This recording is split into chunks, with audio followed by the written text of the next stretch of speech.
Donc j'étais là avec mon papa suite aux différents travaux qu'il a fait dans le temps passé. Et avec l'âge, il a eu un petit mal à ce niveau-là. C'est-à-dire son dernier vertèbre, le dernier vertèbre qui se pose sur la hanche, il s'est cassé. Donc normalement, il ne doit plus pouvoir marcher. Bon, avant que ça se dégrégole totalement, il veut commencer à marcher comme ça. On était obligé de donner un petit poids pour qu'il marche.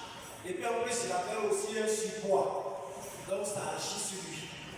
Bon, nous sommes partis à Msoko pour faire de la radio. On a vu que le vertèbre, les petits bras qui sont à côté, la croche de l'autre, tout est cassé. Et quand c'est cassé, les morceaux d'os sont allés fermer les artères. Là où le sang passe, ça a fermé. Et puis ça a coincé le nerf. Donc ça fait qu'il avait des douleurs dans le pied. Et puis le sang ne passait plus dans les pieds. Donc, du coup, les pieds ont commencé à s'enfler. Et puis, jusqu'à la fin, vers la fin, le nœud s'est assis, ne peut plus marcher. En plus de ça, le nœud se tordait de maux de cœur. On est parti faire radio, on dit, on appelle ça, cardiographie. On est parti faire ça, il y avait un trou dans son cœur. Il se plaignait aussi de maux de bas-ventre. Il avait aussi un truc dans la tête. Bon, en tout cas, tout s'est réuni un coup. C'était difficile. On est parti à Abidjan, dans les cliniques les plus chères. On a essayé de faire les analyses qu'il fallait. On a tout fait. Ils ont vu, effectivement, qu'il y a les petits trucs là-bas. Mais comment faire pour soigner? Difficile. On nous avait dit d'aller faire un IRL pour qu'on puisse voir réellement le médicament qu'on doit utiliser.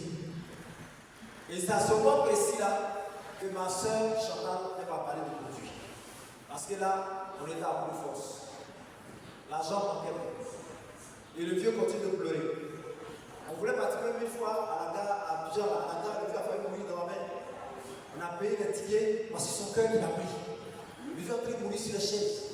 Il était oublié, on a laissé le ticket là, on a pris le vieux de retourner à la maison. Et j'ai signalé, excusez-moi, nous sommes dans un camp de prière. Donc comprenez qu'on a déjà fait des prières. Dieu a fait ce qu'il pouvait faire. Et voilà ce qui reste caché. Alors, ma soeur m'a parlé du médicament. Je suis allé acheter un sachet, je lui ai donné. Avant ça, avant qu'il ne prenne le médicament, le docteur Abidjan nous avait prescrit un autre médicament pour dégonfler ses pieds. Parce que je vous disais qu'un pied était plus gros que mon milieu là. Un pied seulement. Il faut dire que c'est les deux. Donc c'était gros, ça pesait sur lui, mais il ne peut plus marcher. Donc pour qu'il puisse vider l'eau, il lui avait prescrit un médicament qui le faisait pisser 3 vases de nuit par nuit. 3 vases de 5 litres là. Il faut qu'il évacue l'eau pour que les pieds là redeviennent minces. Il a fait ça pendant une semaine. Quand il prend la nuit, le matin à 10h, les pieds sont encore. Il vient prendre la nuit, et puis 6h le matin à 10h, ça semble encore bon. On fait comment? Or, le docteur disait que quand ça faisait ça, c'est que le pied commençait à pourrir. Il a commencé à attaquer. Alors que ma soeur m'a présenté le médicament. Il a acheté un sachet qu'il lui a donné.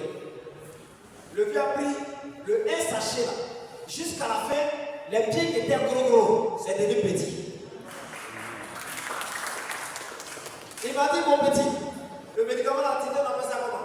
Qui t'a donné? Il dit c'est Chantal. Non, d'accord, on va prendre deuxième. Il est parti, il a acheté 2 sachets. Quand il a pris 2 sachets, il a commencé le deuxième sachet.